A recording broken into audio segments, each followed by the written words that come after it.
Hey, welcome back everyone. So budget सब लोगों ने ऑलमोस्ट आई गेस पढ़ लिया होगा, सुन लिया होगा। आज हम थोड़ा सा डिटेल में सिर्फ और सिर्फ हमारे मतलब से क्या चीजें रिलेट करती हैं उसे जानने की कोशिश करेंगे with subject to income tax only, right. So जो बजट आया है 2026 फाइनेंस बिल जिसे हम बोलेंगे, ये बेसिकली दोनों के दोनों एक्ट्स के लिए अमेंडमेंट लेकर के आया है। जो हमारा एक्ट था इनकम टैक्स एक्ट 1961 और जो नया अब एप्लीकेबल होगा इनकम टैक्स 2025 जिसकी एप्लीकेबिलिटी होने वाली है 1/4/2026। ठीक है, सो इन दोनों के ही अंदर ये अमेंडमेंट्स लेकर के आया है। ठीक है, तो जहां जहां भी बात होगी with respect to both the acts बात होगी, क्योंकि आप लोग वैसे जानते ही होंगे मोर और लेस अगर हम बात करें तो आपका इनकम टैक्स एक्ट सिर्फ नाम ही एक डिफरेंट है, अदरवाइज ये बिल्कुल ट्रू कॉपी है ऑफ 1961। सिर्फ इसी को ऑर्गेनाइज कर दिया गया है 1961, क्योंकि 61 में बना था और आज तक में इसमें बड़ी सारी अमेंडमेंट्स आ चुकी थी और बहुत सारे क्लॉजेस लग चुके थे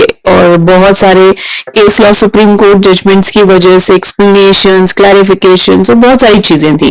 तो अब इन्होंने 2025 बना करके बेसिकली इन सब चीजों को एक सेक्शन में ही बाइंड कर दिया है। सिर्फ आप ये समझिए, इसको थोड़ा सिंप्लीफाई करने की कोशिश की है, जिसमें कि जो एक्ट का एक हिस्सा है, जो अभी आपका बजट है उसका एक हिस्सा है जिसमें सिर्फ और सिर्फ 1961 से 2025 के बीच में जो उन्होंने डिफरेंसेस रखने की कोशिश की, वहां प्रैक्टिकल कुछ इश्यूज फेस किए तो उनकी क्लैरिफिकेशंस देते हुए ना वापस से मर्ज करके 61 की कंडीशंस में ले आए हैं। ठीक है, सो सबसे पहले हम बात करते हैं फाइनेंस एक्ट 2025 की। और जो लोग सिर्फ और सिर्फ बजट को देखने के लिए कि भाई टैक्स रेट्स में कोई डिफरेंस आया है कि नहीं, हम लोगों के जो एडवांस टैक्सेस हमको पे करने हैं या टीडीएस वगैरह जो कटना है, मतलब जो डेली बेसिस वाले जो सिचुएशंस हैं उसमें कोई चेंजेस आए हैं या नहीं।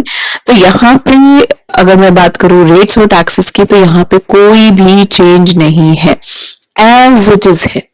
ठीक है, एज इट इज मतलब जो आपके फाइनेंशियल ईयर 2025-26 के लिए एप्लीकेबल था वही सब सिस्टम एज इट इज है, whether it's a new tax regime और इन ओल्ड टैक्स रेजिम, उसमें दोनों में ही कोई चेंज नहीं है। तो ये है क्या, अगर आप डिफॉल्ट टैक्स रेजिम, जिसका नाम हम डिफॉल्ट टैक्स रेजिम बोलते हैं, डिफॉल्ट टैक्स रेजिम बेसिकली जो न्यू टैक्स रेजिम आया था, ठीक है, इसमें क्या था, इसमें ये ना स्टैंडर्ड है सबके लिए, whether you are resident, whether you are non resident, whether you are of any age, मतलब आप 60 साल के हो, 80 साल के हो, 80 से प्लस हो, कुछ भी हो, है ना। पहले तो हम जब इनकम टैक्स में देखते तो इन सब रिस्पेक्ट में कुछ हमें डिफरेंस दिखता है, बट न्यू टैक्स रेजिम इन सब चीजों को इग्नोर करता है। वो कहता है भाई सबके लिए यही है। सब मतलब कौन, इंडिविजुअल्स, एचयूएफ्स, एओपीज, ठीक है, अदर देन कोऑपरेटिव सोसाइटीज, ठीक है, बॉडी ऑफ इंडिविजुअल चाहे वो इनकॉर्पोरेटेड हो या ना हो, और आर्टिफिशियल जुडिशियल पर्संस, इन सब के ऊपर यही अप्लाई करेगा। क्या रेट है, 4 लाख तक कोई टैक्स नहीं है, 4 से 8 पे 5% है, 8 से 12 पे 10% है, 12 से 16 पे 15% है, 16 से 20 पे 20% है, 20 से 24 पे 25% और 24 लाख से ऊपर पे 30%। ठीक है, ये आपके रेट्स रहेंगे। और इस सब के साथ जो 87A की आप लोगों को डिडक्शन मिलती थी वो डिडक्शन अवेलेबल है। इसका मतलब उस सबको इंपैक्ट करते हुए हम अगर बोले तो ये न्यू टैक्स रेजिम में करीब 12 लाख तक की इनकम पे, जिसमें कि अगर हम सैलरीड, अगर आप हैं सैलरीड ग्रुप से भी आते हैं तो इसके अंदर 75,000 की आपकी स्टैंडर्ड डिडक्शन भी होती है, तो 12,75,000 तक की इनकम पे आपका कोई टैक्स नहीं है। क्लियर है, ठीक है। और उसके ऊपर आपके ऊपर यहाँ पे मार्जिनल टैक्स वाली एप्लीकेबिलिटी आपको मिलती है, ठीक है, वो मिलता है आपको, तो वहां पे आपको वो टेंशन लेने की भी जरूरत नहीं। तो this was all about the tax rates. किसी भी तरीके के सरचार्ज या किसी भी चीज में कोई भी आपको डिफरेंसेस नहीं है, ठीक है, मार्जिन रिलीफ आपको मिलेगी कोई भी केसेस हो। और एक छोटी सी इन्होंने क्लैरिफिकेशन ये दी है, क्योंकि शायद जो न्यू एक्ट है उसमें ये कहीं मिसगाइडेड था कि जो आपका हेल्थ सेस है, ठीक है, वो 4%, वो क्या उस पे भी मार्जिनल रिलीफ जैसा कुछ है? तो नहीं, ये इस कैटेगरी से बाहर है। ये यहाँ क्लैरिफिकेशन दी गई है कि इससे बाहर है, तो 4% टैक्स पे टैक्स जो हेल्थ सेस है वो लगेगा ही लगेगा, उसमें कोई मार्जिनल रिलीफ काम नहीं करेगी। ठीक है, अदर देन दिस, जिसको हम ओल्ड टैक्स रेजिम भी बोलते थे, या फिर जिसको हमने बहुत साल प्रैक्टिस किया है, ओल्ड टैक्स रेजिम बोल सकते हो, या फिर अब हम इसका नाम देते हैं ऑप्शनल टैक्स रेजिम। अगर आप लोग कुछ भी चूज नहीं करोगे तो डिफॉल्ट आपके लिए क्या होगा? New tax regime. तो अगर आपको ऑप्ट करना है, ये उन लोगों के लिए है जो बेसिकली काफी सारी इन्वेस्टमेंट्स करते हैं, जिन लोगों को एटीसी से एटीयू की डिडक्शंस क्लेम करनी होती हैं, तो वो आज भी इस जो टैक्स रेजिम है, ओल्ड टैक्स रेजिम या ऑप्शनल टैक्स रेजिम को ऑप्ट करते हैं। ठीक है, इसमें हमारे पास कैटेगराइजेशन था, जैसे individual, HUF, AOP, BOI, AGP, है ना। इन सब केसेस के लिए यहाँ पे अगर आप 60 साल तक की एज है तो 2,50,000 पे ही नील होगा। 3 स्लैब है, 5%, 20%, 30%। सो 2.5 से 5 5%, 5 से 10 20%, और 10 से ऊपर 30%। ठीक है, अगर यहाँ पे 60 से ऊपर हो लेकिन 80 से कम हो तो यहाँ पे 3 लाख तक पे नील है, उसके ऊपर वही 5%, 20%, 30%। ठीक है, तो 3 से 5 5%, 5 से 10 20%, 10 से अबव 30%, राइट। और यहाँ पे जो लोग 80 साल से ऊपर, जिसको हम सुपर सीनियर्स बोलते थे, तो यहाँ पे 5 लाख पे नील है। ये 5% वाला स्लैब इनके पास नहीं होता, इनके पास डायरेक्टली 20 और 30 है। वो इसलिए है क्योंकि ये 5 से 10, ये जो सेकंड स्लैब होता है ना, डायरेक्टली यहाँ आ रहे हैं तो रेट भी वही लग रहा है। ठीक है, और उसके बाद 10। तो अगर मैं बात करूं तो सभी के केस में ना यहाँ पे तो 5 लाख से ऊपर तो आपके पास स्लैब में 20% ही है, 5 से 10, और 10 से अबव आपके पास 30% है। सिर्फ कहां तक आपकी इनकम एग्जम्प्ट है, ठीक है, जो आपको यहाँ पे मिल रही है, सिर्फ उसी का डिफरेंस है एज वाइज। तो एज वाइज अगर मैं बात करूं तो 60 साल वाले लोगों के लिए 2.5 लाख तक की है, और 60 से 80 के लोग जो है उनके लिए 3 लाख है, और जो लोग 80 से भी अबव है उन लोगों को ये 3 लाख की जगह इन्होंने 5 लाख कर रखी है। ठीक है, यही एक डिफरेंसेस इन्होंने टैक्स स्लैब के हिसाब से दे रखा है। Cooperative societies, firm, local authorities, companies, इन सब के केस में कोई भी चेंजेस नहीं है, ये एज इट इज फॉलो होंगे। I hope this is clear to all. ठीक है, अब बात कर लेते हैं बाकी जो इंपॉर्टेंट अमेंडमेंट्स हैं। तो ये स्लैब सबको अच्छे से समझ आ गए हैं, आई गेस, राइट। तो यहाँ पे ना बहुत ज्यादा प्रमोट करने की कोशिश ये की गई है इस बजट को, कि ये बजट जो है ना, क्योंकि इसमें कुछ भी नया अनाउंसमेंट तो है नहीं, है ना। इनकम टैक्स एक्ट 2025 ऑलरेडी बन गया था, पिछले साल ही उसको बता दिया गया था कि भाई हम लोग उसे इस साल अप्लाई करने वाले हैं, तो उसे टेकअप किया है। तो उसके अंदर कोई भी स्लैब में कोई चेंज नहीं है, राइट। तो थोड़ी सी माइनर सी चीजें हैं, और वो भी जो थोड़े से इश्यूज इन लोगों को आए हैं अभी जो 6 महीना उसको फाइनल करने के बाद, 6 महीना जिस भी टीम ने उस पर काम किया, तो उन्होंने देखा है 1961 एक्ट से 2025 के बीच में जो भी चेंजेस करने की अगर कोशिश की गई तो वो लॉन्ग रन में या एप्लीकेबिलिटी में अगर फेल हो रहे हैं या गलत इंटेंट प्रेजेंट कर रहे हैं, तो उसे वापस से उन्होंने 61 के साथ मैच किया है। ठीक है, तो वो सारे के सारे क्लैरिफिकेशनरी नोट्स हैं, वो मैं यहाँ देना जरूरी नहीं समझती, क्योंकि जो हम 61 में जानते थे वही वापस 2025 को ले आए। तो बेसिकली 2025 अभी लोगों ने पढ़ा भी नहीं है, लोग जानते भी नहीं है, तो उनके लिए वो चीज वैसे भी एग्जिस्ट नहीं करती। तो need I guess to discuss all about that thing. ठीक है, अब यहाँ पे ये जो चीजें हैं ये छोटे छोटे से इश्यूज है जिसको इन्होंने एड्रेस किया है, और 61 और 2025 दोनों पे ही अप्लाई करेंगे। सबसे पहली बात इन्होंने कहा है ease of living and procedural rationalisation के लिए हमने कुछ चेंजेस किए हैं। ईज ऑफ लिविंग मतलब कुछ चीजें ऐसी थी जिनको करने में लोगों को परेशानी हो रही थी, और वो बहुत टाइम से उसे फेस कर रहे थे। उन्हें लग रहा था कि शायद एक्ट जो है और थोड़ा सिंप्लीफाइड होता, जिसको बेहतर तरीके से प्रेजेंट किया जा सकता था। ठीक है, अब वो क्या है, जैसे कि एम्प्लॉय वेलफेयर कॉन्ट्रीब्यूशन है, उसमें क्या होता था, जो एम्प्लॉय कंट्रीब्यूट करता था ना, तो एम्प्लॉय को देता था, और एम्प्लॉयर फिर उसके बिहाफ पे प्रोविडेंट फंड में उस पैसे को सबमिट करता था। तो जिस डेट पे उसने, जब तक उसने सबमिट किया, उसके बेसिस पे उसका डिडक्शन क्लेमेबल और नॉन क्लेमेबल हो जाता था। तो अब इन्होंने क्या किया कि जो ड्यू डेट थी उस केस में, उस ड्यू डेट के ऊपर सारी क्लैरिफिकेशन लाई है कि ये जो ड्यू डेट है ये उस फंड पे बेस्ड नहीं होगी। ठीक है। पहले हम प्रोविडेंट फंड वाला जो एक्ट था उसमें किस डेट तक आपको पैसा डिपॉजिट कर देना चाहिए उसको कंसीडर करते थे, और अगर आपने उस टाइम तक नहीं किया है तो ये डिडक्शन क्लेम नहीं होती थी। अब यहाँ पे इन्होंने इसे अमेंड करते हुए ये जो ड्यू डेट है उसे चेंज करके इसे अलाइन कर दिया with the filing of return of income under section, ये न्यू एक्ट ही है और ओल्ड में आपको पता है 139। ठीक है। सो यहाँ पे सिर्फ आप इतने से याद रखो फाइलिंग ऑफ रिटर्न, है ना, आप लोगों को सेक्शंस नहीं अभी पता नहीं होंगे। तो रिटर्न फाइल की जो भी डेट है आपकी, अगर आप तब तक भी इस को अमाउंट को क्रेडिट करा देते हो एम्प्लॉय कंट्रीब्यूशन को, तो अब आपको डिडक्शन मिल जाएगी। क्लियर है। सो ये एक सिर्फ और सिर्फ कंफ्यूजन था, क्योंकि देखो क्रेडिट तो एम्प्लॉय का जा ही रहा है ना, सबमिट भी हो रहा है, तो सिर्फ और सिर्फ ये ड्यू डेट के आगे पीछे होने की वजह से डिडक्शन क्लेम नहीं होती थी। तो सिर्फ एक डिडक्शन का अमेंडमेंट है। ठीक है। तो इसने क्या किया, इन्होंने इनकी लाइफ थोड़ी बेहतर कर दी। ठीक है, इसलिए इसको बोला ease of life and procedural rationalisation. दूसरा है मोटर एक्सीडेंट क्लेम ट्रिब्यूनल का। ठीक है।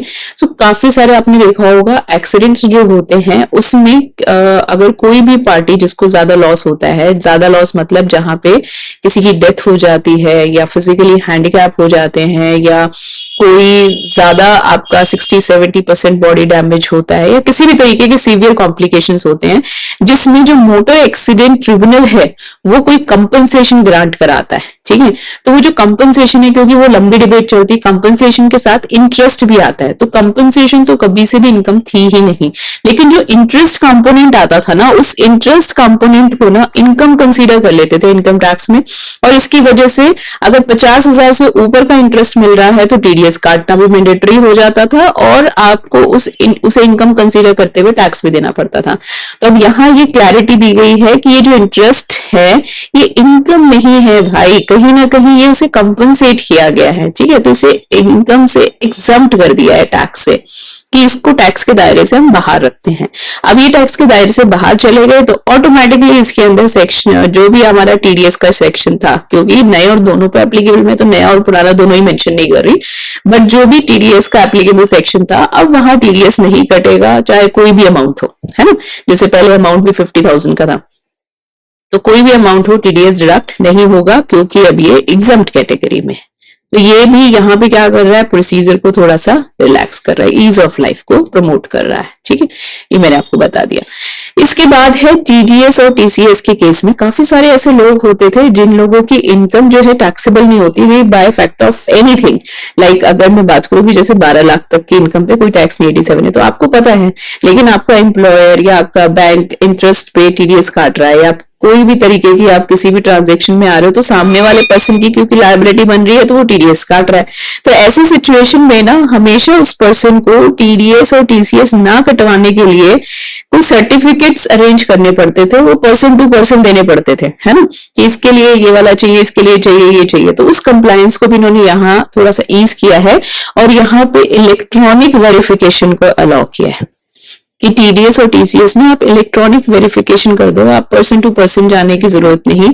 अब अगर आपका लोअर कम है, आपको टीडीएस कम कटवाना है, कम रेट से या मेल होगा, तो सिर्फ आपको सर्टिफिकेट इलेक्ट्रॉनिकली ही प्रेजेंट करना है टू द प्रिस्क्राइब अथॉरिटी। ठीक है। सो यहाँ पे भी कंप्लायंस को कम करने की कोशिश की गई है। अब नेक्स्ट है इसमें टैन की रिलैक्सेशन। टैन की रिलैक्सेशन किस केस में, देखो जब भी कोई रेजिडेंट इंडिविजुअल या एचयूएफ, ठीक है, कोई भी इमूवेबल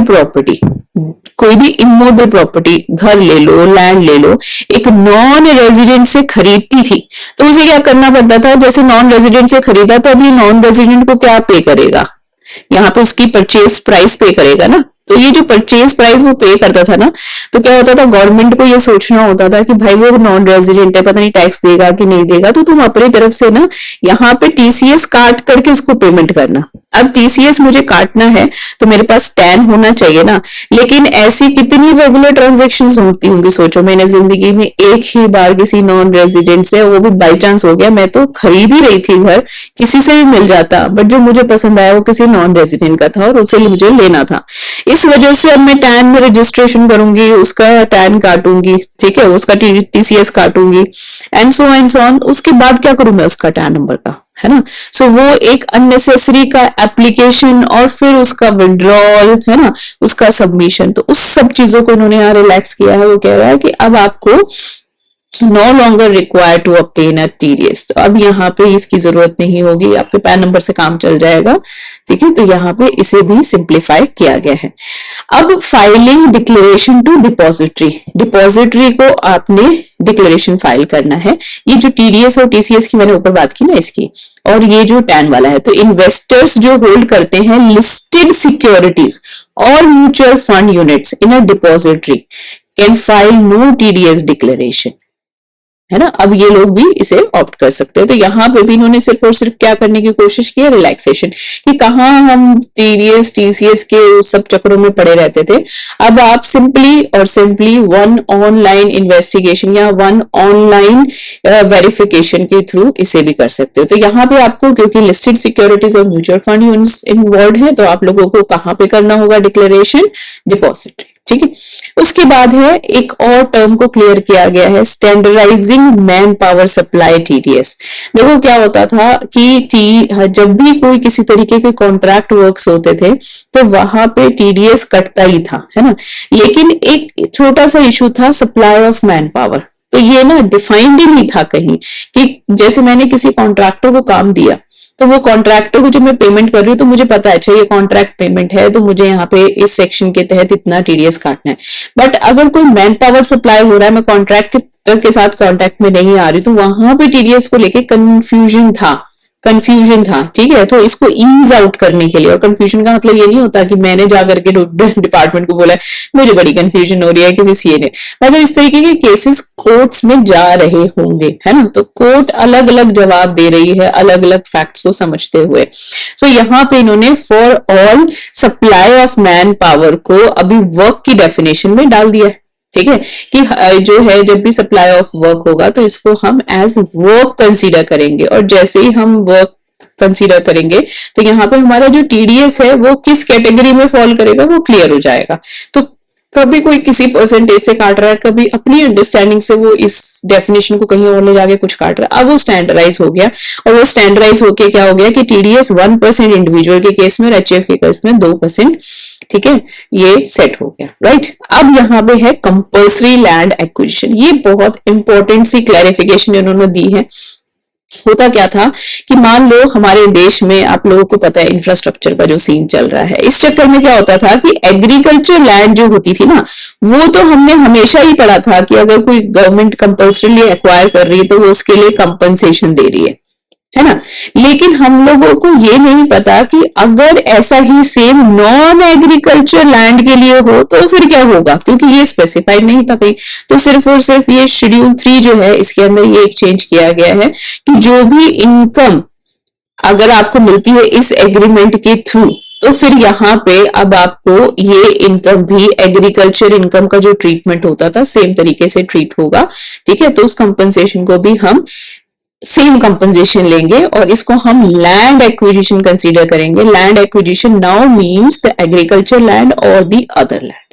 ठीक है, पहले लैंड एक्विजिशन जो होती थी वो सिर्फ एग्रीकल्चर लैंड के लिए ही बोला जाता था। तो यहाँ पे इन्होंने इनको अलाइन कर दिया है बेसिकली। तो ये क्लैरिटी है जो इनकम टैक्स में जो जिन लोगों की भी लैंड एक्वायर हो रही है या हुई होगी या कुछ ऐसा सीन नहीं, उन लोगों के लिए एक बहुत बड़ा वो है। और काफी सारे कोर्ट केसेस जो पेंडिंग पड़े हैं, इसके बहुत केसेस हैं। ठीक है, वो सारे के सारे अब इसे फॉलो अप कर सकते हैं और ये दोनों ही एक्ट पे काम करेगा।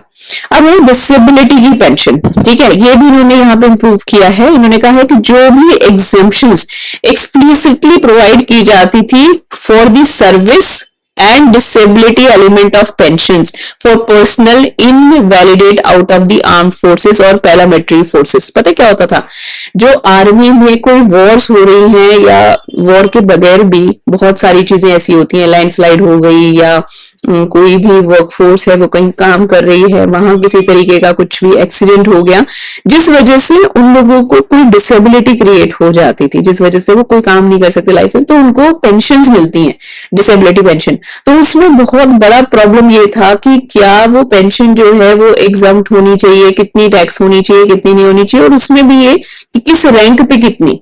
ठीक है, और क्या ये कौन सी फोर्स को अवेलेबल होगा, क्या जो सेंट्रल गवर्नमेंट के अंडर काम कर रहे हैं, स्टेट गवर्नमेंट के अंदर काम कर रहे हैं, पैरामिलिट्री फोर्सेस हैं, तो ये किसके साथ चलेगा। तो अब इस चीज को इन्होंने साइडलाइन करते हुए डिसेबिलिटी पेंशन में ये जो शेड्यूल 3 है इसमें सारी कैटेगरी ऑफ जितनी भी फोर्सेस हैं, चाहे वो कोई भी फोर्सेस हो, उन सबको इररिस्पेक्टिव ऑफ देयर डेजिग्नेशन, वो किसी भी पोस्ट पे हो, उन सब के लिए सेम स्टैंड ले लिया है। ठीक है, सो यहाँ पे सिर्फ और सिर्फ क्लैरिफाई किया है और सिक्योर किया है कि टैक्स फ्री स्टेटस है इन पेंशंस का फॉर डिसेबल्ड वेटरन्स।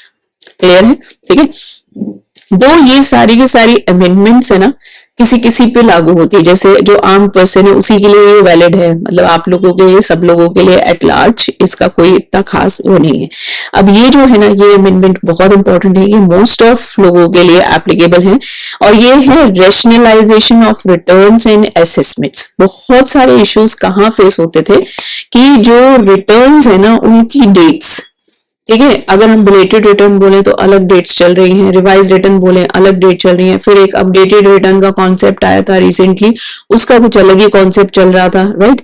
तो उन सबको इन्होंने रेशनलाइज करने की कोशिश करी है। अब धरा पे कितना एक्टिवेट होगा ये पता नहीं। अब इसमें मैं आप लोगों को एक छोटा सा क्लू अपनी तरफ से देना चाहती हूँ कि कुछ मुझे ऐसा फील आया अमेंडमेंट्स पढ़ते वक्त कि जो गवर्नमेंट है उसका ध्यान ना अब पनिशमेंट से ज्यादा फाइन की तरफ, ठीक है, वो चाहती है कि देखो अगर मैं आपको क्रिमिनलाइज करूं किसी चीज के लिए कि आपने ये जो किया है ना इसके लिए आप जेल काटोगे, चाहे 6 महीने काटो, 2 साल काटो, 10 साल, तो उससे गवर्नमेंट को क्या मिल रहा है, उल्टा आपको जेल में बैठा करके गवर्नमेंट जो है वो अपनी जगह भी दे रही है, खाना पीना भी दे रही है, और फिर बाकी भी सिरदर्दी है, आप भी कुछ नहीं कर पा रहे हो। तो उसने ना उन सब चीजों को कहीं ना कहीं ईज आउट इसलिए किया है ताकि तुम भी कमाओ और हमें भी दे दो। तो हर इन चीजों को इन्होंने रिप्लेस किया है विद द फाइन्स, और फाइन्स अच्छे खासे लगाए हैं कि गवर्नमेंट के फिर उसमें ना कुछ आए बढ़िया वाला अमाउंट ठीक है, कि अब जब तुमको मैं फ्री कर रहा हूं तो कम से कम मुझे कुछ फायदा तो होना चाहिए। तो फाइन्स जो लगे हैं वो ऐसे छोटे मोटे फाइन नहीं है, अच्छे वाले फाइन्स लगाए हैं ताकि अब आप फाइन से डर के, अगर आपको लगता है मेरे पैसे का नुकसान होगा तो आप सही से काम करोगे, और अगर आपको पैसे के नुकसान से फर्क नहीं पड़ता है तो अब वो वाला डर नहीं है कि अब आपको इसके लिए सीवियर जो होंगे वो वैसे कुछ कॉम्प्लिकेशंस देखने पड़ेंगे। ठीक है, तो सबसे पहले बात करते हैं रिटर्न फाइलिंग की जो ड्यू डेट्स हैं। मैं सेक्शन इसलिए रीड नहीं कर रही हूं क्योंकि ये डेट्स दोनों के लिए अप्लाई करेंगी, तो यहाँ पे ये न्यू एक्ट जो है उसका सेक्शन है, राइट।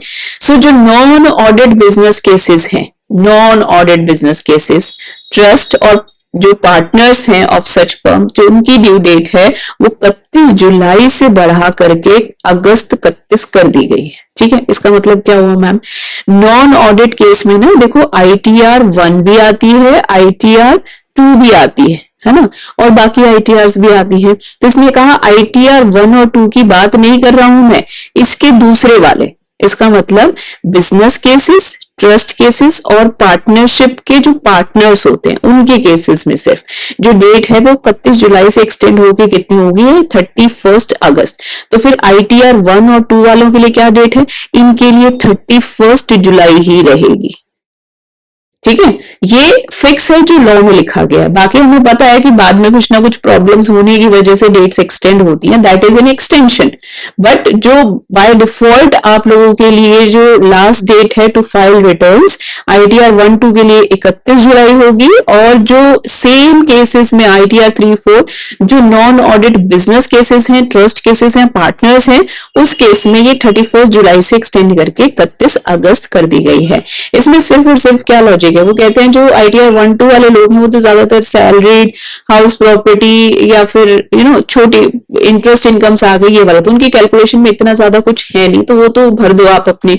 लेकिन जो बिजनेसेस हैं, ट्रस्ट हैं, क्योंकि उन लोगों की डिपेंडेंसी और भी बहुत जगह है और उनका थोड़ा सा वर्कलोड ज्यादा है कि उनको अपनी बैलेंस शीट्स वगैरह और उस सब पे काम करना होता है, तो उनको इन्होंने यहाँ पे टाइम पीरियड एक्सटेंड करके दिया है, क्योंकि ये पीछे काफी टाइम से ना इश्यू रेज किया जा रहा था।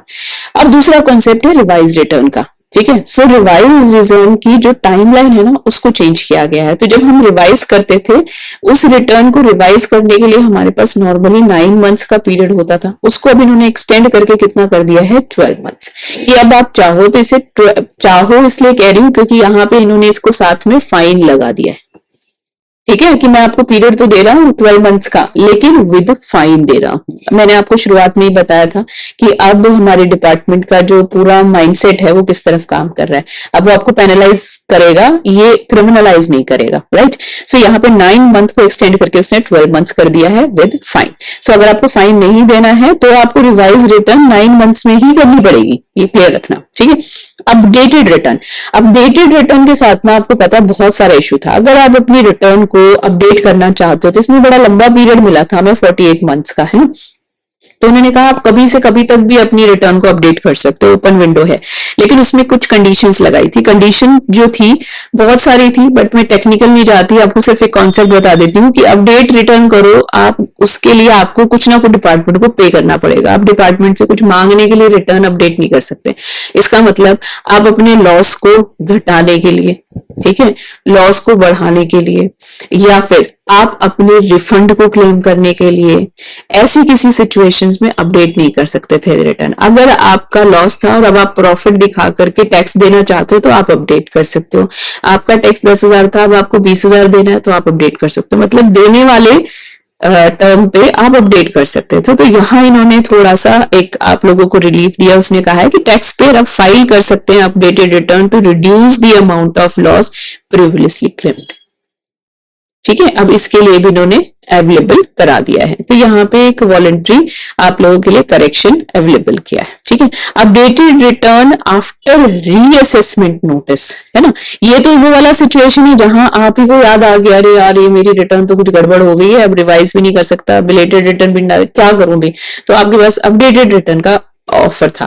लेकिन वो सिचुएशन जहां आप रीअसेसमेंट का नोटिस आ गया आपके पास और आप ये कह रहे हो कि ओहो मैं इस सब में नहीं जाना चाहता, क्यों ना हम अपनी रिटर्न को ही अपडेट कर दें, तो वो सारे सिनेरियो के अंदर अब आप फाइल कर सकते हो updated return even after receiving a reassessment notice. पहले ऐसा अवेलेबल नहीं था। सो ये किस लिए हुआ है, रिड्यूस करने के लिए लिटिगेशंस को, ताकि अर्ली सेटलमेंट हो। वो नहीं चाहते कि आप भी लटके रहो हम भी लटके, हमारा डिपार्टमेंट भी बैठा रहे। बस क्या करो कि एडिशनल 10% टैक्स चार्ज दे दो और इम्यूनिटी ले लो, राइट। आपका कॉन्सेप्ट बिल्कुल क्लियर रहना चाहिए। आप हमको दे जाओ कुछ अमाउंट और हम इसको सेटल करेंगे। पहले हम बोल नहीं सकते खैर यहाँ पे, लेकिन पहले भी ऐसा ही होता था, बट पहले ऑन रिकॉर्ड नहीं था, अब ऑन रिकॉर्ड है। चलिए, अब है ब्लॉक असेसमेंट का चेंज। ये उन लोगों के लिए इंपॉर्टेंट है जिन लोगों के केसेस सर्च सीजर में फंस जाते हैं, रेट बढ़ती है। ठीक है, सो अब यहाँ क्या होता था, जो ब्लॉक का पीरियड होता था ना वो डिफाइन हो गया था। जैसे कि मान लो एक आदमी के ऊपर रेट पड़ी है और अब उसकी जो किताबें खुली हैं तो उसमें हम 1 साल 2 साल 3 साल ऐसे एक एक करके नहीं करते थे, हम पूरा एक ब्लॉक खोल देते थे कि इस सारे ब्लॉक के लिए इसकी असेसमेंट होगी। अब समटाइम्स ऐसा होता है आपने रेट किसी एक्स पर्सन के यहाँ किए लेकिन वहां किसी वाई पर्सन के डॉक्यूमेंट में मिल गए आपको, है ना। तो अब उसका तो जो बनेगा बनेगा, अब वाई का भी बनेगा, राइट। तो पहले ब्लॉक असेसमेंट कहता था कि वाई का ट्रीटमेंट ऐसे ही होगा जैसे एक्स का है, तो जो उसके लिए ब्लॉक असेसमेंट का पीरियड था ना वो एज इट इज अप्लाई हो जाएगा इसके ऊपर भी। सो यहाँ पे इसके लिए क्लैरिफिकेशन देते हुए इसने कहा है कि जो ये थर्ड पार्टी है ना, जो वाई था, ठीक है, इस वाई को हम इतना पेनलाइज नहीं करेंगे और ये जो भी हमें मिला है सर्च के दौरान थर्ड पर्सन, इसका लिमिटेड रहेगा बर्डन। मतलब इसके लिए ब्लॉक असेसमेंट का पीरियड वो सेम नहीं रहेगा। ठीक है, सो यहाँ पे हमने थोड़ा सा कंप्लायंस कम करने की कोशिश की है ताकि वो थर्ड पर्सन ज्यादा इफेक्ट ना हो इस चीज से। ठीक है, तो जो टाइम लिमिट है कंप्लीशन की, यहाँ पे initiation of search and is increase to 18 month. तो पहले क्या होता था, रेफरेंस होती थी इनिशिएशन ऑफ सर्च से, उसको अब हमने बढ़ा के कितना कर दिया है 18 मंथ से। तो यहाँ पे एक क्लैरिफिकेशन और है जो मैं आपको बताना चाहती हूँ।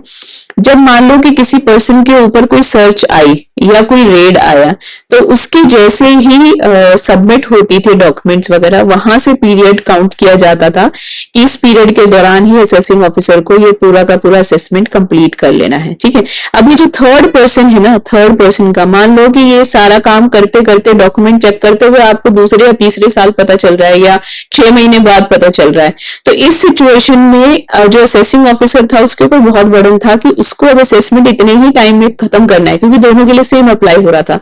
तो उस चीज को उन्होंने ईज आउट करने के लिए ये टाइम एक्सटेंशन दिया है कि ये जो थर्ड पर्सन से रिलेटेड टाइम होगा ये वो सेम फॉलो नहीं किया जाएगा, वहां पे इन्हें up to an period of 18 month तक का टाइम मिलेगा। ठीक है, अनअफेक्टेड थर्ड पार्टी, याद रखना ये इसका की है। अब आ जाते हैं पेनल्टीज इन प्रोसिक्यूशन रिफॉर्म पे। गवर्नमेंट ने अब अपनी इनकम के लिए जो मेन बेस बनाया है ना, वो बनाया है पेनल्टीज को, राइट। तो पेनल्टीज अच्छी खासी लगाई है, उसके लिए मेंटली प्रिपेयर रहो।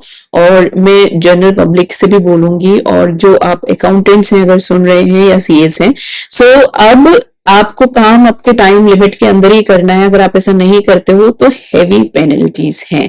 अब उस चीज का टेंशन नहीं है कि आपको जेल वेल या कुछ ऐसा कुछ हो सकता है, वो बहुत इन्होंने रिलैक्स किया है, बट दिस इज समथिंग। सो ये है प्रोपोर्शनेट डीक्रिमिनाइजेशन। वो क्या है कि जो नेचर ऑफ पनिशमेंट थी ना, वो शिफ्ट होगी रिग्रेस टू सिंपल इम्प्रिजमेंट। मतलब क्या हुआ, हमारे इनकम टैक्स में ना किसी भी रेयर टू रेयर केस में 7 साल तक की सजा होती थी मैक्सिमम, और फाइन होते थे, है ना।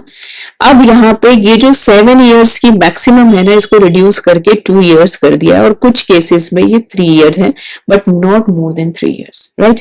सो मैक्सिमम अब जो पनिशमेंट है ना, वो 7 इयर्स से 2 इयर्स हो गई, 3 इयर्स अगर सब्सिक्वेंट ऑफेंस है।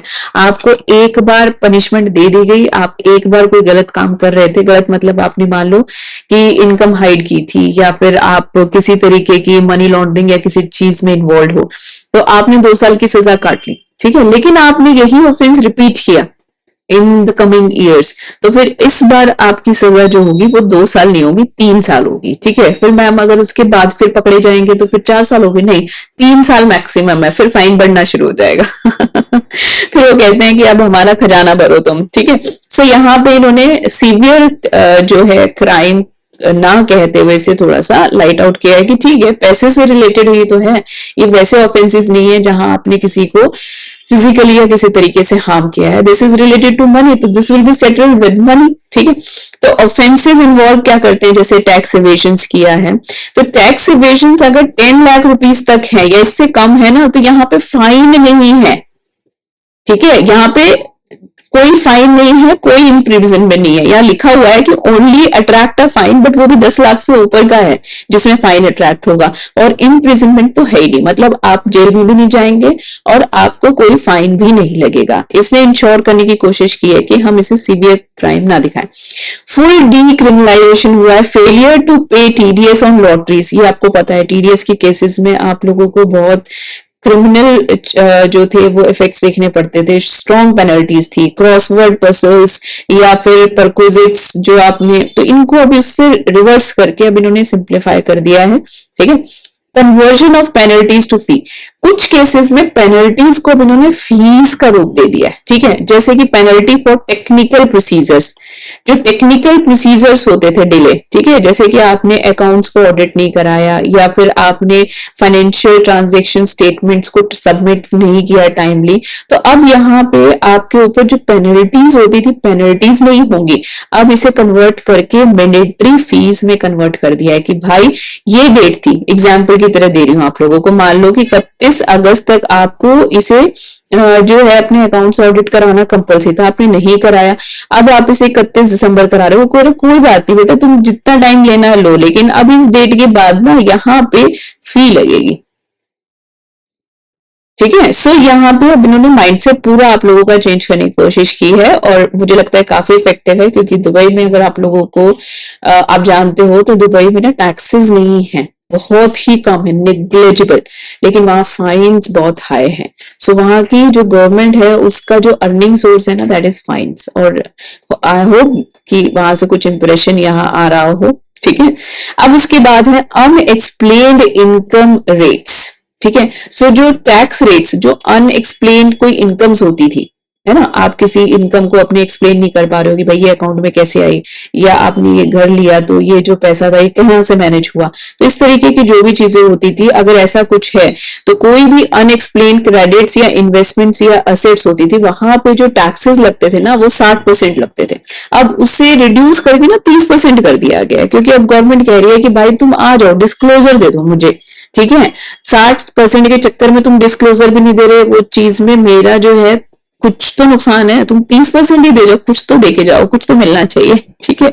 अब इसमें रैशनलाइजेशन क्या किया है कि जो स्पेसिफिक 10% पेनल्टी जो थी ना वो ओमिट है, एंड सब summed under the general misreporting penalties. इसको है ना हम लोगों ने जर्नल मिस रिपोर्टिंग में कंसीडर करा दिया है, इस वजह से 60% की जगह 30% के केस मिले हैं। आप लोग याद हो तो अनएक्सप्लेन क्रेडिट्स के केस में 25% से लेकर के 60 वाज द हाईएस्ट वन। इतने तक के रेट के टैक्सेस लगते थे डिपेंडिंग अपॉन कितनी सीवियरिटी है, उसको इन्होंने स्टैंडर्डाइज करके 30% किया, राइट। अब है इम्यूनिटी का एक्सपेंशन, ठीक है। अगर पेनल्टी और प्रोसिक्यूशन है, उसमें अगर आप लोगों को कोई भी पेनल्टी है आपके ऊपर, या आप प्रोसिक्यूशन में जा रहे हैं, सो वहां पे आपको इम्यूनिटी मिल सकती है उन केसेस में जहां miss reporting under unexplained income, if tax payer page the tax, interest does not appeal. वहां कंडीशन है कि भाई तुम टैक्स दे दो प्लस जितना हम इंटरेस्ट कह रहे हैं वो दे दो, और तुम ये वादा करके जाओ कि तुम इस केस के रिगार्ड में ना अपील में नहीं जाओगे। तो ऐसे सिचुएशंस में हमें इम्यूनिटी भी देने के लिए तैयार है। और ये कौन से केसेस हैं? Misreporting of unexplained incomes, right. So यहाँ पे टैक्सेस बहुत ही हायर है, टू एन एक्सटेंट ऑफ 120%। अगर आपने 10,000 रुपए चुकाए हैं तो आपको 12,000 रुपए पे करने पड़ेंगे, प्लस इंटरेस्ट पे करना पड़ेगा, प्लस आप वादा करोगे कि आप अपील में नहीं जाओगे, तो उस केस में ये इम्यूनिटी मिल रही है। आप समझ रहे होगे इम्यूनिटी किसको चाहिए, ठीक है। अब यहाँ है सपोर्टिंग की सेक्टर्स एंड इन्वेस्टमेंट्स। इन कुछ एरियाज में और क्लैरिफिकेशंस दी हैं, और ये एरियाज जो है ना ये basically just to support the growth of economy, ठीक है। तो ये जर्नली जो भी जिनके मैं नाम ले रही हूँ उन्हीं जो बॉडीज हैं उन्हीं के ऊपर एप्लीकेबल होते हैं। जैसे कोऑपरेटिव्स हैं, ठीक है, सो वो न्यू टैक्स रिजिम जो होगा वो क्लेम कर पाएंगे डिडक्शन फॉर डिविडेंड्स। यहाँ स्पेसिफिक है न्यू टैक्स रिजिम में वो क्लेम कर पाएंगे deduction for dividends received from other cooperatives it distributed to members. मतलब ओल्ड टैक्स रेजिम में नहीं, ये न्यू टैक्स रेजिम में इन्होंने दिया है। They want to promote new tax regime. ये चाहते हैं कि over a period of time ना लोग बिल्कुल, क्योंकि ओल्ड टैक्स रेजिम को ये नहीं हटा सकते, है ना, क्योंकि वो जो टैक्स रेजिम था उसने बहुत लोगों की लंबी लंबी इन्वेस्टमेंट्स करा रखी हैं, जो लोगों ने 20-20, 25-25 सालों के लिए प्रोजेक्ट कर करके इन्वेस्टमेंट कर रखी है। अगर ये बंद कर देंगे तो लोग कहेंगे कि भाई फिर हम वो इन्वेस्टमेंट क्यों कर रहे हैं, वो सेविंग्स क्यों कर रहे हैं अगर हमें उसकी बेनिफिट नहीं मिल रहे। जैसे पीएफ्स वगैरह डाल रहे हैं लोग, या फिर कोई इंश्योरेंस करा रखा है किसी ने, जो बाकी चीजों की जितनी थी आप समझो 80C से 80U की कितनी सारी डिडक्शन थी, उसमें से कुछ एक तो चलो न्यू टैक्स रेजिम में भी अवेलेबल है जो नई आई है, बट उस सारे सिनेरियो के अंदर यहाँ पे अब ये चाहते हैं कि लोग खुद से ही ऑप्ट करके न्यू टैक्स रेजिम में आ जाएं, और जो कुछ परसेंटेज ऑफ लोग रह जाएंगे ओल्ड टैक्स रेजिम वाले उनको फिर ये हैंडल कर लेंगे। और यही एक मेन वजह है जो इन्होंने 12 लाख तक की इनकम को एग्जम्पशन से मतलब एग्जम्पशन दी है, कि वो जो लोग होते हैं ना जो 12 से 15 की ग्रुप में हैं वही ज्यादातर सेविंग्स की तरफ इन्वेस्टमेंट्स डालते हैं, इस लालच से कि भाई हमारा जो थोड़ा बहुत टैक्स बनता है ना वो भी बच जाए। तो उन्होंने कहा हम वैसे ही नहीं लेंगे तुमसे, वैसे ही छोड़ देंगे, तो तुम वहां से वो बेनिफिट्स को थोड़ा सा साइड करना शुरू कर दो, ठीक है। अब है कोऑपरेटिव एंसिलरी एक्टिविटीज। तो deduction for primary society now include supplying cattle feeds and cotton seeds. So पहले इसके अंदर बहुत सारी एक्टिविटीज थी, उस एक्टिविटी के डेफिनेशन में अब इन्होंने ये दो चीजें और ऐड कर दी, supplying cattle feed and cotton seeds. तो ये एंसिलरी एक्टिविटीज जो थी ना इसकी डेफिनेशन को इन्होंने यहाँ पे अपग्रेड किया है, ठीक है। आईटी एंड ग्लोबल इन्वेस्टमेंट्स के केस में यहाँ पे इन्होंने जो ये चेंज किया है, ये किया है रिगार्डिंग डाटा सेंटर्स। ये बहुत ही इंपॉर्टेंट है, ठीक है। गवर्नमेंट चाहती है कि अगर कोई भी इंडिया के डाटा को यूज करके कोई इनकम जनरेट कर रहा है तो यहाँ पर सीधे सीधे उन लोगों को 2047 तक के लिए टैक्स हॉलिडे दे दिया गया है। मतलब कि तुम लोगों को कोई टैक्स पे करना नहीं है। और ये किसके लिए? किसी इंडियन कंपनी के लिए नहीं, ये फॉरेन कंपनीज के लिए, ठीक है। तो फॉरेन कंपनीज को ये चाहते हैं कि वो इंडिया में आए और यहाँ बहुत सारे डेटा सेंटर्स या इस तरीके के काम शुरू करे जो हमारे एआई जो है उस फ्रेमवर्क को सॉलिड करे, थोड़ा बढ़ाए, क्योंकि वो आएंगे तो यहाँ के लोगों को एम्प्लॉयमेंट मिलेगी और फिर वो उतना एजुकेट भी करेंगे उन्हें और उस तरीके के सारे सेटअप्स भी मैनेज कराएंगे। ठीक है। सो इसमें बेसिकली क्या है, डेटा स्टोरेज इन्वेस्टमेंट और मिनरल एक्सप्लोरेशन इन इंडिया, इन सब कॉन्सेप्ट्स को हम इसमें इनवाइट कर ले। तो इसके लिए फॉरेन कंपनीज को एग्जाम्पशन 2047 है ना, विकसित भारत डेटा सेंटर सर्विसेज क्या है। चलिए अब हम बात करते हैं आईएफएससीज की। तो काफी लोगों को इसके बारे में पता ही होगा ऑलरेडी। गुजरात जो है वहां पे हमने गिफ्ट सिटी बनाया है। तो बेसिकली क्या होता है कि वो उतना सा एरिया ऐसा मान लो कि वो दुबई है इंडिया का, राइट। सो जैसे लोग दुबई में जाकर के ट्रांजेक्शन्स करते हैं, उनका रीजन क्या होता है, उनका रीजन क्लियर है कि वहां कोई भी इनकम पे टैक्स नहीं है, कंप्लायंसेस का बहुत ज्यादा इशू नहीं है, ईज ऑफ लाइफ है ना। So IFSC is nothing but a short form of Dubai in India itself. तो वहां पे फॉरेन करेंसीज में ही सारी इन्वेस्टमेंट्स होती हैं और वो जितने भी लोग वहां पे इन्वेस्टमेंट्स करते हैं, मोर और लेस 95% इनकम्स आर एग्जम्प्ट, उनके ऊपर कोई टैक्स नहीं है। सो वहां पे उन लोगों को ना बेसिकली शुरुआत में 10 साल 15 साल का एक एक्सटर्नल पीरियड था जिसमें से 10 साल की डिडक्शन प्रोवाइड की गई थी। अब उस पीरियड को एक्सटेंड करके 25 साल कर दिया है और 20 साल की उन लोगों को डिडक्शन पीरियड दे दिया गया है। ठीक है। और उसके बाद भी उनसे प्रॉमिस किया गया है कि income thereafter is tax at a concessional rate of 15%, right. यहाँ पे भी अगेन देखो ये कह तो यही रहे हैं कि हम लोग एआई को प्रमोट करना चाहते हैं and so and so and so, but ये यहाँ पे अगर आप समझोगे तो फॉरेन करेंसी किसके पास है जो यहाँ आकर के काम कर रहा है, ये सारे नॉन रेजिडेंट्स हैं, whether it's a company, individuals या फिर जिनकी नेटवर्थ हाई है। सो उन लोगों को टैक्स बेनिफिट दिया जा रहा है। उसका मेन एम ये है क्योंकि उनके पास वर्थ ज्यादा है, वो ज्यादा पैसा भारत में लेके आ सकते हैं। We are in need of foreign currency, जैसा हमारा इंडियन रुपी की इस वक्त हालत चल रही है। अब यहाँ पे इन्होंने क्रिटिकल मिनरल्स की भी बात की है। इन्होंने कहा है क्रिटिकल मिनरल्स की जो डेफिनेशन थी ना, उसमें हम कुछ और क्रिटिकल मिनरल्स को भी ऐड करने जा रहे हैं और उनसे रिलेटेड टैक्स डिडक्शन दी गई है to cover expenditure on prospecting and exploring critical mineral. समझ लो क्या होता है कि कोई पर्टिकुलर जगह हमने एक माइन किसी को दे दी गवर्नमेंट ने कि ठीक है ये माइन तुम यूज कर लो, इसमें से क्या निकल रहा है, तो इसमें से कुछ भी जो निकल रहा है वो क्रिटिकल मिनरल की कैटेगरी में आ रहा था या नहीं आ रहा था, जैसे कोल है, ठीक है, या फिर सिलिकास है या कुछ और चीजें ऐसी। तो अब इधर जो हमें मिल रहा है हमारे यहाँ, ठीक है समझ गए होंगे, तो यहाँ पे जो भी मिल रहा है वो अगर उस एग्जिस्टिंग क्रिटिकल मिनरल की कैटेगरी में नहीं था तो अब उनको भी इन्होंने इस क्रिटिकल मिनरल की कैटेगरी में डाल दिया है। तो जो आदमी अब यहाँ पे माइन करके ये मिनरल्स बाहर निकाल रहा है उसको टैक्स डिडक्शन दी गई है। सो आप और मैं तो निकाल ही रहे हैं तो हमें मिली है ये डिडक्शन, आप कहीं और तरफ मत सोचिएगा। ठीक है। सो यहाँ पे भी अगेन सब जगह एक ही चीज चिपका दी गई है, we want our AI to work good, mining में our AI to work good and data storage investments अच्छी हो और मिनरल एक्सप्लोरेशन को बढ़ावा मिले। हम क्या चाह रहे हैं आप समझो कि इसका दूर का अंदेशा क्या है कि हम एआई पे काम करें और एआई पे भी क्या काम करें, हम लेबर्स बने ताकि जो बाहर से कंट्रीज हमारे यहाँ आए, लोग काम करने के लिए आए, उनका जो बेसिक डाटा मैनेजमेंट से रिलेटेड काम है वो हम संभालें। उसके बाद जो हमारी जमीन है, हमारी धरती है, क्योंकि आप लोगों को शायद पता हो कि इंडिया जो है वो सबसे ज्यादा रिच है आफ्टर अफ्रीकन जो कॉन्टिनेंट है, ठीक है, एशिया में अगर हम बात करें, तो फिर हम अपनी वो जो धरती के नीचे वाले मिनरल्स हैं वो भी सब खोद निकालें और सब कुछ, और उसमें भी हम सामने वाले को टैक्स हॉलीडेज दे रहे हैं, डिडक्शंस दे रहे हैं, राइट। अब नेक्स्ट है मिनिमम अल्टरनेट टैक्स, यानी कि जिसकी हम बात करें मैट। सो यहाँ पे मैट का जो रेट है ना वो 15% से घटा के 14% कर दिया है। ठीक है। मैट का मतलब आप लोगों को पता है कि जो भी कंपनीज हैं जो टैक्स एवेड करने की कोशिश करती थी उन लोगों के ऊपर मैट लेकर के आए थे। बेसिकली रिलायंस के लिए लाया गया था कॉन्सेप्ट कि वैसे तो वो टैक्स ब्रैकेट में आ ही नहीं रही थी, उसके यहाँ इतने सीएस बैठते हैं और इतने एक्सपर्ट्स बैठते हैं कि जब तक देरू भाई जी रहे उन लोगों ने रेयरली कभी टैक्स पे किया होगा।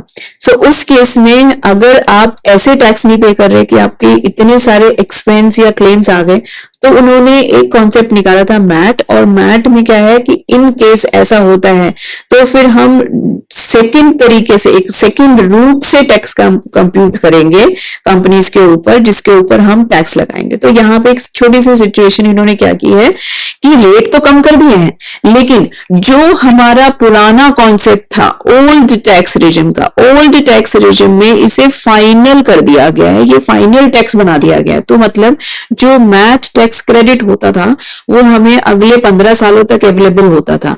तो अब ओल्ड टैक्स रेजिम में ऐसा नहीं होगा। अगर आपको टैक्स क्रेडिट लेना है तो आपको ऑप्ट करना पड़ेगा न्यू टैक्स रेजिम, ठीक है। सो न्यू टैक्स रेजिम में ही अब आपको मैट का क्रेडिट अवेलेबल होगा। तो ये मैट का क्रेडिट, मैट क्रेडिट, और ये आप न्यू टैक्स रेजिम में 15 साल तक ले सकते हो। इसमें भी एक कंडीशन है कि साल में जो आपका टैक्स बनता है उसका 25% तक ही आप टैक्स क्रेडिट ले सकते हो, ठीक है। सो इसको कैप कर दिया गया है 25% ऑफ टैक्स लायबिलिटी, इतना ही आप इसके अगेंस्ट सेटल कर सकते हो। तो मैट का कॉन्सेप्ट आई गेस सबको क्लियर है, क्योंकि मैट तो देखो, अगर आप सीए के स्टूडेंट हो, आप अकाउंटेंट हो, कहीं पे भी कंपनी, तो मैट तो आप काम कर ही रहे हो। तो मैट के कॉन्सेप्ट को बहुत अच्छे से समझिएगा। रेट को उन्होंने जरूर कम किया है, लेकिन ओल्ड टैक्स रेजिम को फॉलो करोगे तो फिर इस केस में आपको मैट का क्रेडिट नहीं मिलेगा आगे, ठीक है। वो लेना है तो न्यू टैक्स रेजिम में जाना पड़ेगा, और उस केस में भी आपका जो टैक्स बनेगा उसका 25% ही कैप है। 25% ऑफ टैक्स लायबिलिटी ही आप एडजस्ट कर सकते हो, पूरा नहीं कर पाओगे, और 15 साल तक मैक्सिमम होगा, ठीक है। अदर सिग्निफिकेंट बात करें तो जो बायबैक के केसेस थे, सो अब इन्होंने क्या कहा है कि बायबैक भी अगर होता है तो पहले क्या था कि कंसिडरेशन जो आती थी बायबैक से शेयर्स के, अब वो कैपिटल गेन में टैक्स होगी, डिविडेंड की तरह टैक्स नहीं होगी। ये यहाँ क्लैरिटी दी है, क्योंकि capital gain special income tax होता है, कुछ भी हो जाए ये आपको देना ही पड़ता है। तो गवर्नमेंट का पूरा फोकस ये है कि हमको पैसा चाहिए, हमको पैसा चाहिए, ठीक है। तो ये रैशनलाइज किया गया है टैक्सेशन को। प्रोमोटर्स फेस करेंगे अब इफेक्टिवली 30% टैक्स लायबिलिटी, है ना, क्योंकि यही रेट है। तो अब वो टैक्स दायरे से बाहर नहीं जा पाएंगे कितना भी चटपटा लें। बाकी ये है कि जब भी हम लॉ बनाते हैं तो हमसे पहले उसका कोई ना कोई तोड़ जो है ये बड़े बड़े बिग जो बिजनेस हाउसेज है निकाल लेते हैं, और उन्हीं को सेटल करने के लिए अमेंडमेंट्स आती रहती हैं, ठीक है। सॉवरेन गोल्ड बॉन्ड्स की बात करें तो एग्जम्पशन जो है अब रिस्ट्रिक्टेड है to original subscribers who hold the bond until redemptions on maturity. मतलब नहीं चाहते गवर्नमेंट की आप मैच्योरिटी से पहले अपने बॉन्ड्स को रिडीम करो, ठीक है। तो अगर आप रखोगे पूरा तो आपके पास एग्जम्पशन अवेलेबल है, लेकिन सिर्फ किसको, द ओरिजिनल सब्सक्राइबर, ठीक है। फोकस क्या है, tax benefit long term investor को ही पास ऑन हो, जो सिर्फ इसमें ट्रेड करना चाहते हैं उनको ये पास ऑन ना हो। तो ये मोर और लेस ऑफ अ क्लैरिटी है। टीसीएस के रेट की बात करें, टीसीएस के रेट की रैशनलाइजेशन की, तो यहाँ पे जो रेट था फॉर एल्कोहल, स्क्रैप और मिनरल्स, जो कोल और आयरन और, उनको इंक्रीज किया गया है 2% के लिए, ठीक है। सो यहाँ पे भी इन लोगों को इन्होंने जो टीसीएस का रेट है ये बढ़ा दिया। रेट फॉर ओवरसीज जो टूर पैकेजेस हैं are unified at 2% regardless of amount.